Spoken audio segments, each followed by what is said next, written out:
সিএতে application করার পরে যখনই ভোটার লিস্টের নাম নেই, যদি কখনো কোনো প্রবলেমের সমস্যায় হয়, ওই যে অ্যাপ্লিকেশন যে নাম্বারটা, সেই নাম্বারটা থাকলেই তার কোনো সুযোগ সুবিধা থেকে সে বঞ্চিত হবে না।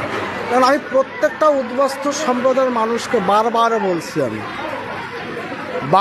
বলছি উদ্বাস্তু সমাজের মানুষ যে আপনারা সিএতে অ্যাপ্লিকেশন করুন। সিএতে অ্যাপ্লিকেশন করার পরে যখনই ভোটার লিস্টের নাম নেই, যদি কখনো কোনো প্রবলেমের সমস্যায় হয়, ওই যে অ্যাপ্লিকেশন যে নাম্বারটা, সেই নাম্বারটা থাকলেই তার কোনো সুযোগ সুবিধা থেকে সে বঞ্চিত হবে না। আমি যেদিনই এই দপ্তরে দায়িত্ব নিয়েছিলাম সেদিনই বার্তাটা দিয়েছিলাম।